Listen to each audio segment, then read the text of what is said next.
And I never know when I record this if Gary's in the corner for me, but I don't know where he is when he'll come out on the screen. But anyway, hello to you, lovely YouTuber, if you are watching us right now. My name is Rachel. I run and own Crafty Monkeys. The lovely Gary down here is one of our fantastic teachers. If you want to take a class with him, have a look at our website, craftymonkeys.com, where you will find all sorts of things featuring the lovely Gary. But we thought it would be great fun here on YouTube to launch a little chatette, a little bit of mindfulness, a little bit of crafting, and have fun every Friday. And so that is what we're here to do. And hopefully we'll teach you some tricks along the way.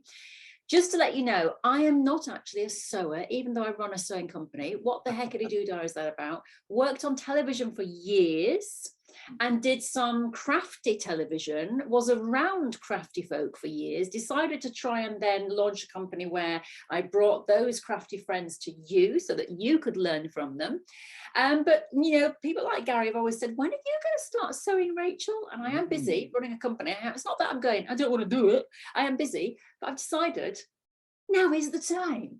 So Gary, he's got to teach me. And hopefully you can learn along with me as well as having some lovely chat. But the rule is you have to bring a drink. Look, there, hang on. Oh, there she is. There we are. So it's our tea. It's our tea. Actually, you don't have to bring a drink at all. But we are, and we might change up our drinks, might we, Gary? Well, I at the moment I'm on a nice proper like Indian, quite a strong. I'd say it was a builder's tea because I quite like to taste my tea. But I did think sometimes, you know, I do sort of mix it up a bit, and I go off and have a fruit tea. I might even pick some herbs in the garden and brew up my own little tea from the garden or something like that. So yeah, don't always expect a cup of builder's tea from me, because I might make something a little bit different for you. So if we're going to do the mindfulness thing, maybe you might have to bring a green tea or something, Gary. Yeah, well, you say green tea. It's not my favorite green tea. My sort of like herbally type tea, I like lemon and ginger, so that's my go-to one. I'm always slightly disappointed with the berries tea because they look nice, the color is amazing, and the smell, and then you taste them thinking, doesn't quite taste like that. So I'd rather have a glass of hot Ribena, really. Yeah. You know, I don't do the hot Ribena. I had a friend who used to do it. I don't. It's like mulled wine. I don't do mulled wine. Oh. I know, no, even at Christmas, even if I went to a lovely Christmassy party with lovely lights and everything, I'd be like, no, don't give me that mulled wine. Don't give me that mulled wine. I don't like it. Don't like hot wine.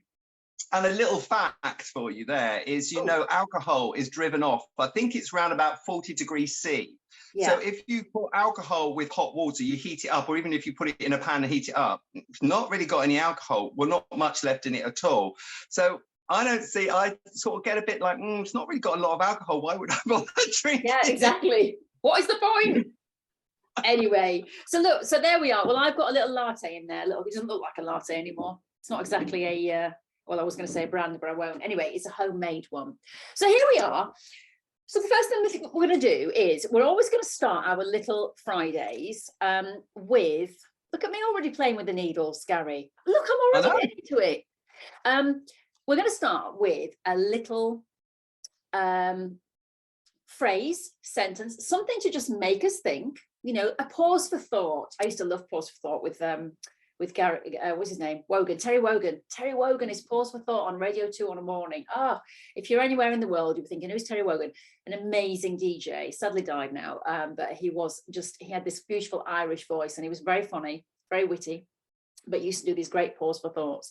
And it always used to make me pause. I was driving usually that morning when I was listening, and I would sit and listen to what they said, and these things can really make you think. So I'm always going to throw something at Gary, and he's not going to know what it is, and then we're going to discuss. So the phrase today, Gary, now this is a famous one from Winston Churchill, from Sir Winston Churchill. And he said, if you are going through hell, just keep going. Now, here's the thing. I wrote this down for someone the other day, and the person that I said, I'm going to send this to this person. It was actually in a newsletter anyway. And the person said to me when they read it, it's a negative statement. If you're going through hell, keep going through hell? No. Because what Winston Churchill was saying, Sir Winston Churchill, is if you're going through hell, don't stop, don't sit in it, don't wallow, don't think about it, just keep going. Because what you want to do is get out of it. You want to move out of it. And of course, help, many connotations for people, but it's pain, it's pain. So if you're going through pain, just keep going, work through that pain and come out the other end. What are your feelings about that? Well, I think that's really good. I mean, hell, it conjures up all sorts of things, but just going through a bad time. If you've got to go through that bad time, there is going to be a point where that bad time has passed. And sometimes you don't even realize that bad time has passed because you've been through that journey. You keep going. And sometimes it has gone by, but it takes you a time to like sit back and go, oh, that's not here no more. I've got through that. And, there's, especially at the moment, that is a really good phrase to think about. We've been on this sort of like, this rough sea, this roller coaster from, having lockdown through COVID and getting out of COVID, stop, start. I mean, and no one really knew where they were, completely sort of mixed up how we interacted with people. It brought good things. And then we thought, oh, right, now we've sort of got that under wraps. We sort of know about COVID, we're learning to live with it. Then suddenly we get a fuel crisis. And with a fuel crisis, that also brings in loads of other stuff. So we're going through another bad patch, knowing that as human beings, we always find a solution. And especially like ourselves, we're creative human beings. So a creative person will always find a creative solution. So you have to believe in that. So you will get through. So if you're in a bad place, know full well that you're in, but you're moving forward. You're not going to stay there. That if you do, that's your choice. But if you go with the flow, you're going to be going forward, not backwards and getting worse and worse. So that is my thought on that phrase. I like that. Yeah, I really like it as a phrase. And I think also as well, with Sir Winston, I mean, obviously he was going through the war. And I think he was, very much, I mean, his films, the film that I saw with Gary Oldman playing him was incredible when he says you cannot negotiate with a tiger when your head is in its mouth and things like that. Apparently he used to rehearse these phrases. They weren't just coming out in these meetings. He had them in his head. Apparently, allegedly, don't know if it's true, read that. But I think, he was very much a man. He was very much about not, trying to go backwards on things and work. He was very much like, no, you have to keep going forwards and forwards and forwards in order to get progression. Progression is forwards movement, isn't it? So, but I think that is very true. And I read a lovely phrase the other day from someone who said, if you are in a terrible place, just know that it will end. Things will get better. If you're in terrible pain, that pain cannot last forever. I'm talking about mental pain. That pain cannot last forever. It will change. And so always just try and think of the next day. If you have a bad day, just think, okay, it was a terrible day. I'm going to bed. Tomorrow will be better. And that's what you have to do. You just have to keep progressing and going forward, and do things for yourself. So watch a YouTube video, watch a TED talk, pick up a needle, do some sewing, pick up a pencil, start writing a journal.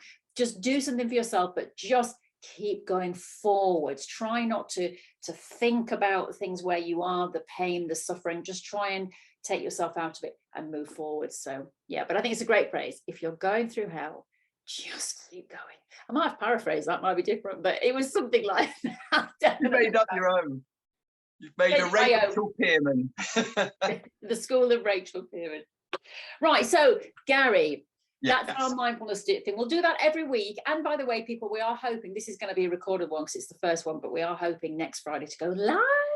So we would love you to join us on a Friday. Of course, if you do want to know, because it'll be different times, because obviously Gary's very busy, I've got things to do. So it won't be a set time every Friday, but it will be a Friday. On the odd occasion, it'll be a Saturday if someone's on holiday, like Gary's going to be in a couple of weeks. But the best thing to do is subscribe. There's a bell at the bottom, the sign at the bottom, and then hit the bell. Because when you hit the bell, you get notified when we're going live. So if you're on your phone and a little notification comes up, Crafty Monkers are going live, you'll know that we're here. And then you can tell us your own little comments or your own statements or your own thoughts. We would love to. Come in and join us. Come in and join us. Yes, make yourself a cuppa and come and join us. That'd be lovely. It would be lovely. Right, so shall we begin with our lesson today? What are we going to be doing today, Mr. Gary? Okay, Rachel. So what I'm going to do, I'm going to put my cup of tea to one side for a minute. What I want you to do is I'm going to teach you how to sew a French knot. Now, in a lot of the classes that I run, I use a French knot, and I'll show you in a minute where I put a French knot. But a French knot is really, you have to manipulate the thread around the needle. Yeah. And you have to carefully pull the needle through so it creates this little knot. So I'm going to get you to do it a couple of times. I'm going to get you to do it with maybe just wrapping the thread around the needle twice, and then I'm going to see if I can get you to wrap it around 3 times and still pull it through without getting into a bit of an untidy knot. There is a knot, but it's a tidy knot. Okay. Right, so in front of me, I've got some thread. I've got. Are you going to demonstrate first? I'll spotlight you for everybody so that people. Okay, spotlight me first.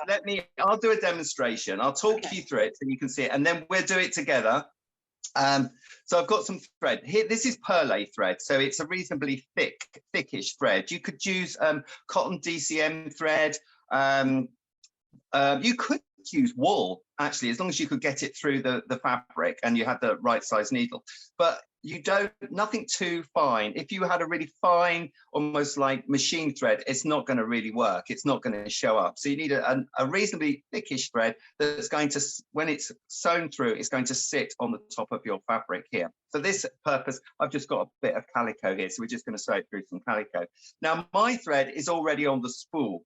Now, a little rule of thumb is I never cut my thread off and then thread my needle. I thread my needle, then I cut my thread. Now, the reason for that is that, in fact, the spool of, it could be this perlé thread, or it could be, even if I'm hand sewing with a just ordinary poly cotton thread, that it's actually spun. So it's spun to go in a direction. So when they spin this length of thread, the idea is almost like a corkscrew, so it's going to go through the fabric that way. If we put this piece, cut it, and we put it through the needle the wrong way round, sometimes you'll find that it keeps snagging and it keeps knotting and it catches up on itself.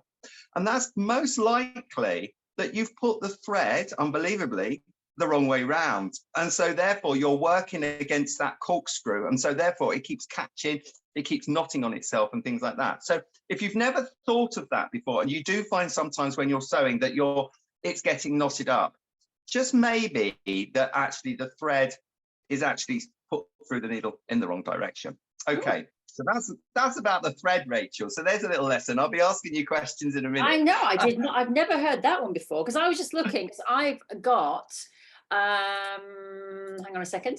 I have got just a piece of thread.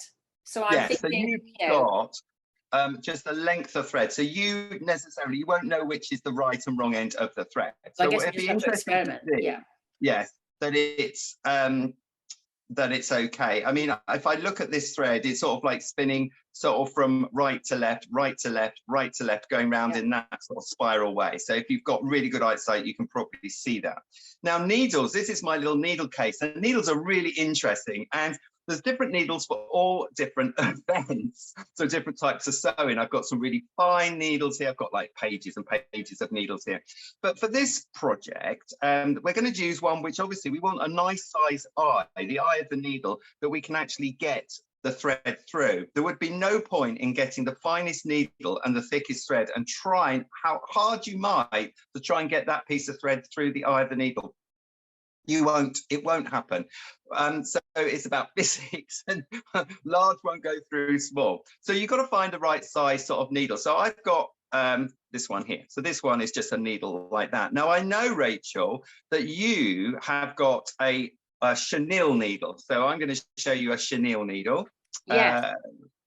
So a chenille needle it can come in various lengths, but I don't know if I'll be able to show you that. Okay, yeah, that looks like mine. Mm-hmm.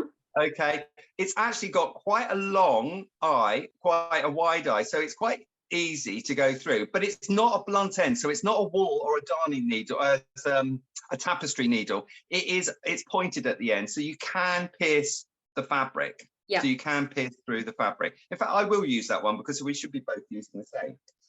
So your needles, Rachel, there have actually, which you can clearly see on screen, have got a gold top to them. So where the eye of the needle is, they've actually been dipped in gold. Oh, just need to get fancy needles. I know. And actually it's really, it's not only does it look nice, but it's actually got a practical reason for it, because gold has got a much smoother surface than the steel of the needle.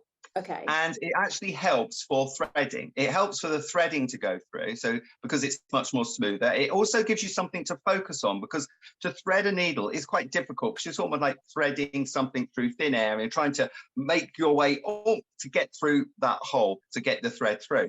But because it's colored, it actually helps you to do that. But it's smoother as well. So the thread will go through easier.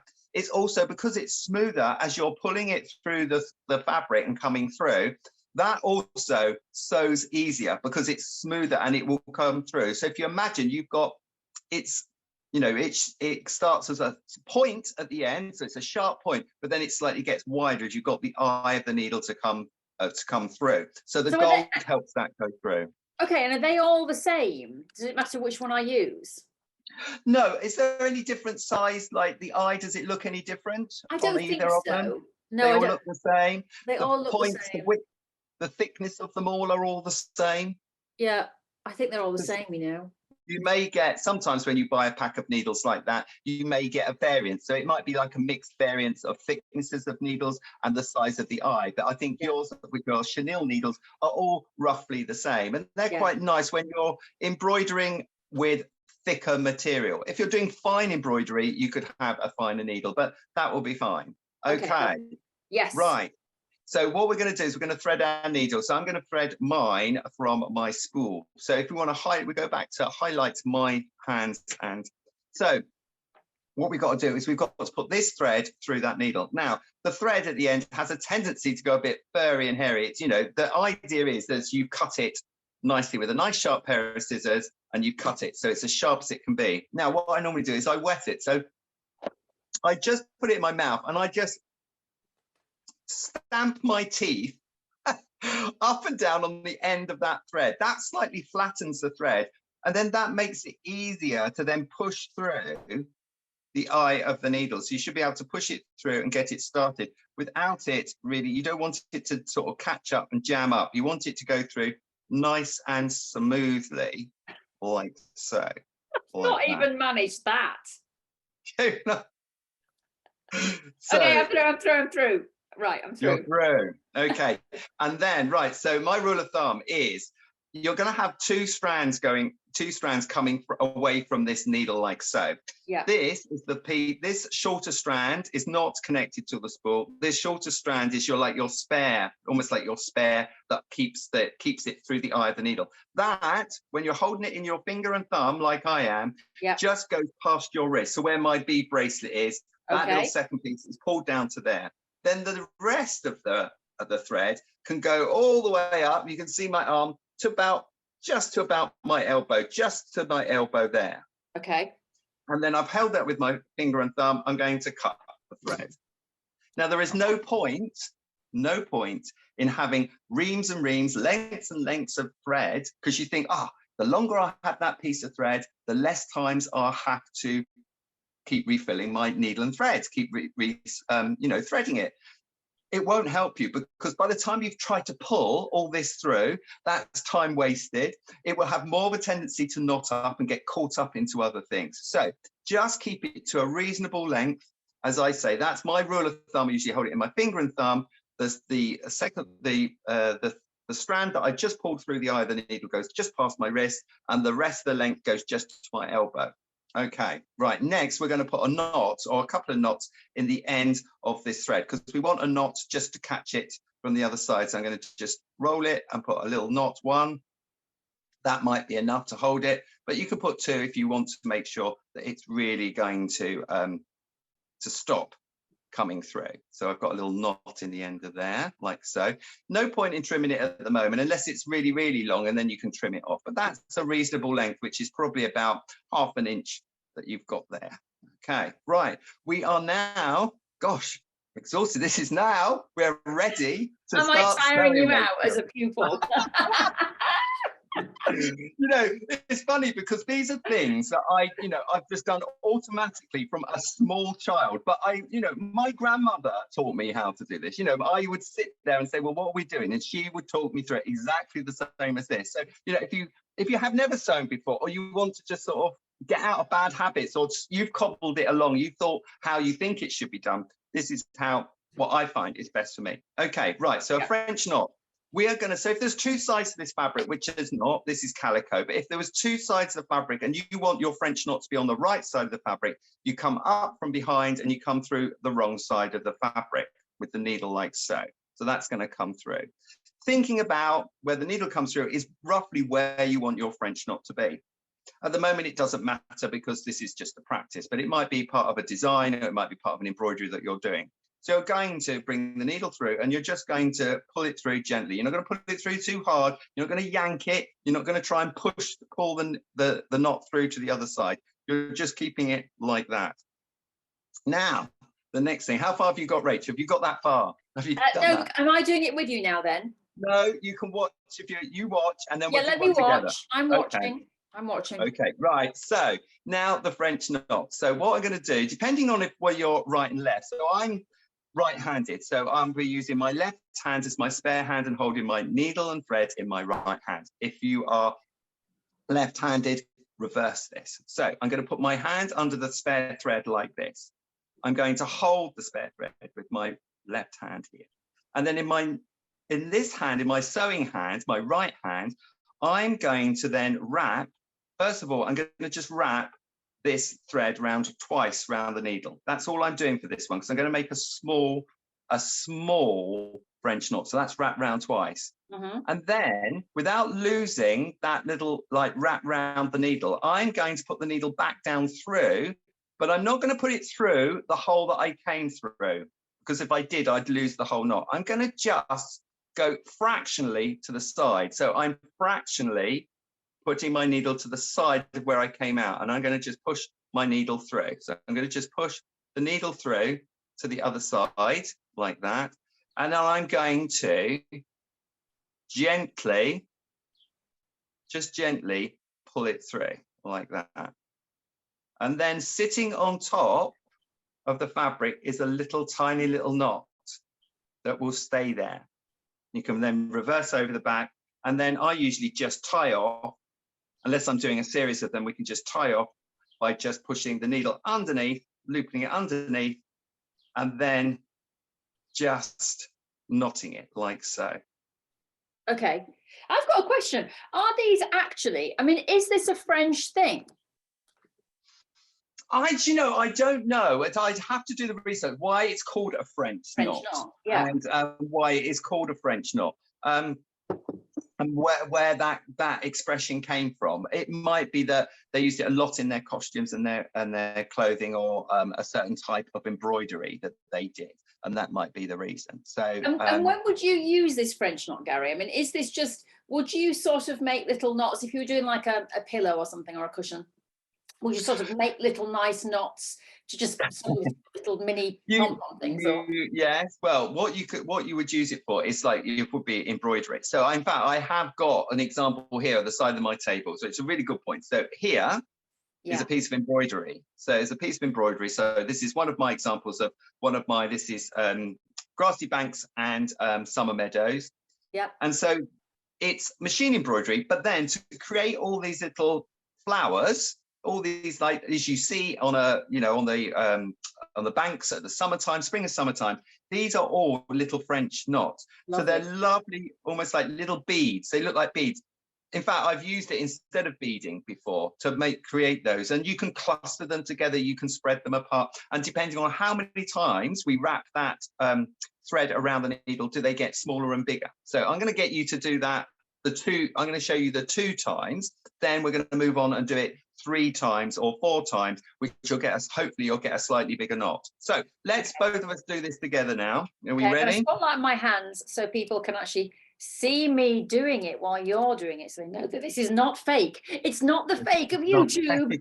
Right, so it's not. There is my fabric. So, Rachel, have you put thread? Have you put a knot in the end of your thread? Yes, I have, yes. Right, so I'm going to just put a knot through the front through mine, and so you're going to come through. You've made your decision where you want your knot to be. You're going to come through, and you're going to pull all the way through. Yep, done. Until the knot. Okay. So have you got? Where's your? Have you got? Is it just a single piece of thread coming through that now? Yes, that's just a single piece of thread. Okay, I'm going to I've got to catch up with you. I'm just watching you and I haven't done it myself. Okay, right. So now in your non-dominant hand, you just hold the thread. You put your hand under the thread and you just, that's it, like that. Yep. And you can hold that thread with your finger and thumb. So with the needle, you're then going to come in and you're going to wrap that thread twice round the needle. Once, twice, and back underneath. So how many times have you done that? Once? Yeah. That's it? Yeah. Lovely. Then you move the point of the needle to just near to where the entry point was. That's good. And you're going to carefully just put the needle through. Right. And just pull it through. And you're going to pull it through gently. Yes. Oh my God. You've done it. That's brilliant. Rachel, honestly, that is the first time I've ever seen you do any sewing. That's so good. Right. While we're on a roll, we're going to do another one, but this time we're going to try and wrap it around 3 times. Okay. So we're going to try. So we're going to come underneath and we're going to come out, maybe not quite near as like right up close, but somewhere in the vicinity. So let's go somewhere in the vicinity and come through. We're going to come through again. Come through. Okay. Yes. Lovely. So again, with the non-dominant hand, hold it. Yes. And this time we're going to wrap 1, 2, 3 times around. 1, 2, 3 times around. 3 times. And then put the needle to the side. That's it. Yes. And you're going to then pull that through. Okay. Lovely. Beautiful. And then that knot should be slightly denser, bigger than the first knot, because you've got 3 wraps around that. Now, I don't know if it is, to be honest. They look probably this. Well, they look. I'd say that your first knot might be a little bit looser than the other one. So that's what I'd be looking at. Right. Okay. Shall we go for the goal? Let's go 4 times. And in my opinion, 4 times really for a French knot is maximum amount of times around the needle before it gets a bit too bulky. So come through, hold it in your non-dominant hand. 1, 2, 3, 4. Hang on. Down. That's 4. Oh, yeah. Hang on. Oh, 1, 2, 3. This is tricky. 4. Right. 4. Okay. Then we got this. We go like that. You pull through. And now. Well done. Yes. Honestly, that's made my day. That has. Do you know something? Do you know something, Gary? Do you know something?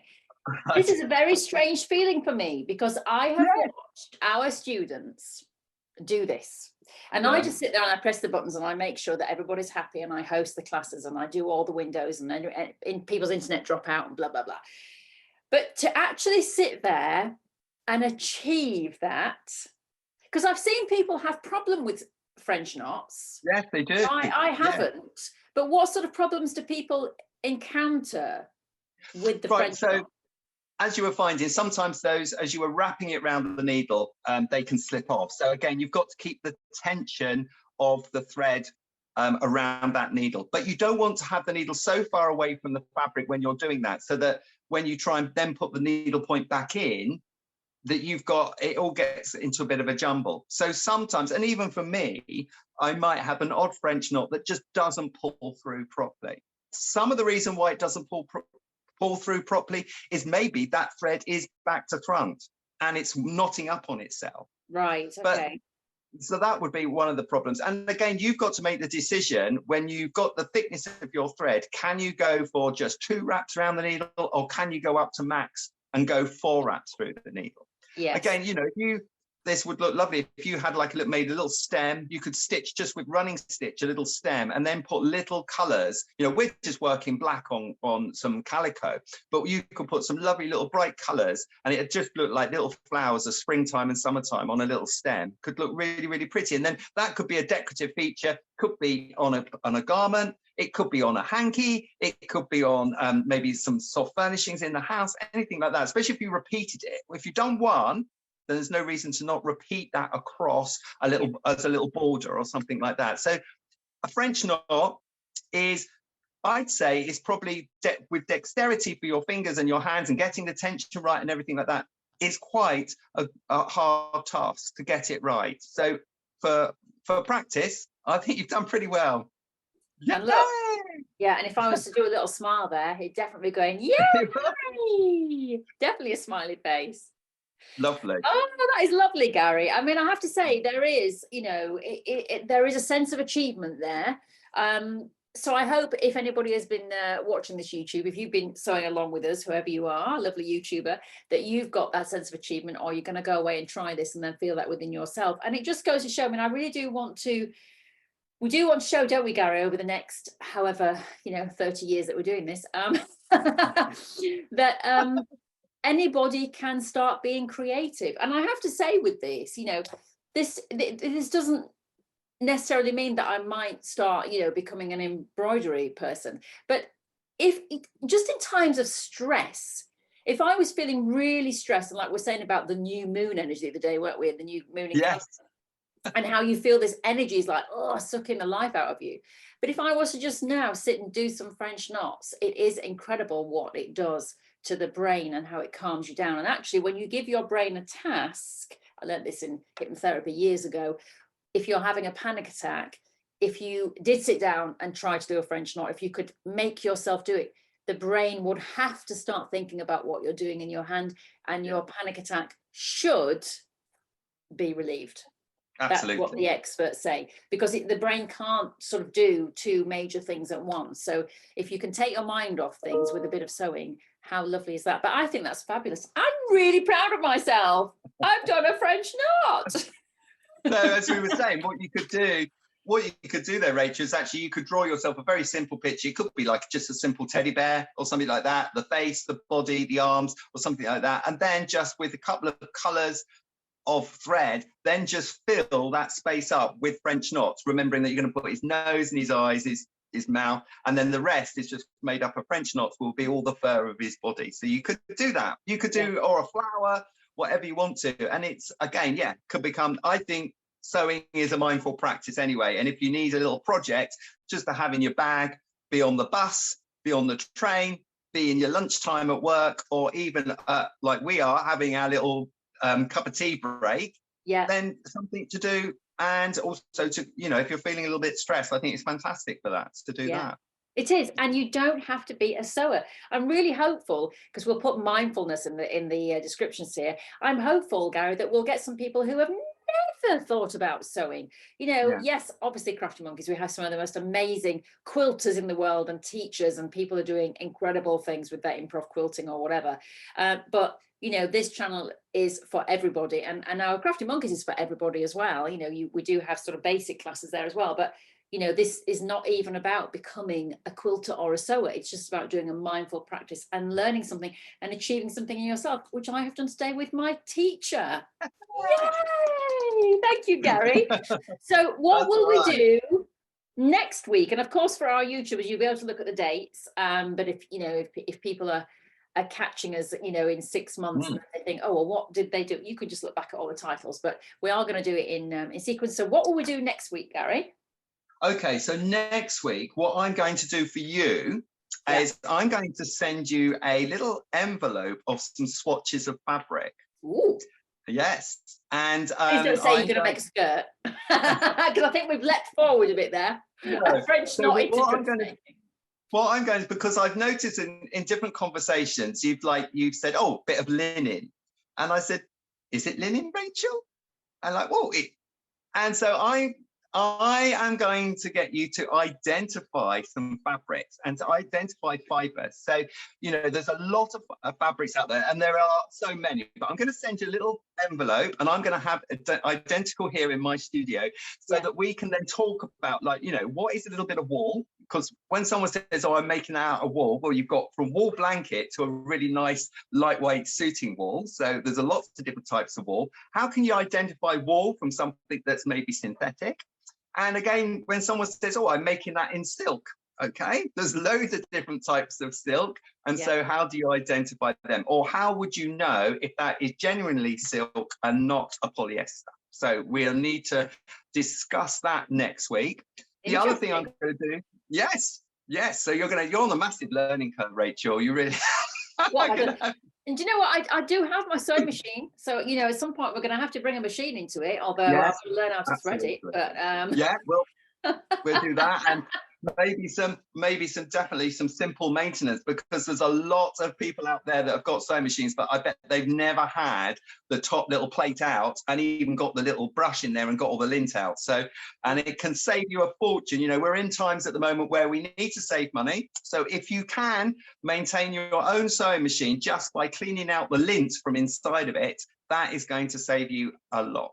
So that's one thing in the future that we can do. But also as well, we are going to be doing some drawing and things as well, aren't we? Because, Gary is very much into mixed media, art and textiles and sewing. We've got the dressmaking, we've got everything. So we are going to be doing all sorts of different types of crafts. So that will be fun as well. And of course, I've got to find a new phrase next week to get the old brain cells working and see what we think about that as well. So yeah, that's all very exciting. So well, listen, Gary, thank you so much for joining me. Oh, you're welcome. And thank you for teaching me. That's brilliant. I now have done a French knot. And if you have been watching Lovely YouTuber, as I say, please do hit the subscribe button. It's going to help us to grow our channel and get in the old algorithm. How on earth does that happen? No one knows, but it certainly helps. And if you would like to make a comment and hit the like button, that also helps as well. Buy us a coffee. I think I'll put the link in there. To buy us a cup of tea for our tea break. That also helps us. That would be lovely. Whatever you can do to support the channel, even if it's just watching us occasionally, would be amazing. And as I say, we're hoping to go live when we get all the software working, so that we can get all of your lovely comments and get all the cameras in and make sure that the view is still as good and that we could all have a lot of fun together. So thank you very much. And if you did like that embroidery piece, by the way, that is a class. It is on our Crafty Monkeys website. You have to go to craftymonkeys.com.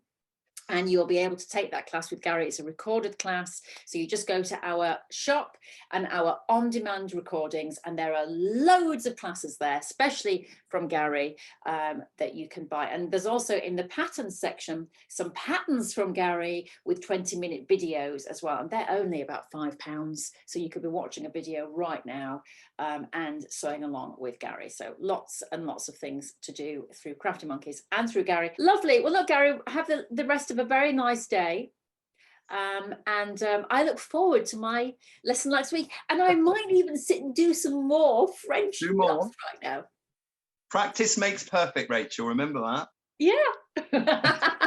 Okay. Bye-bye, lovely YouTubers. Bye, everyone.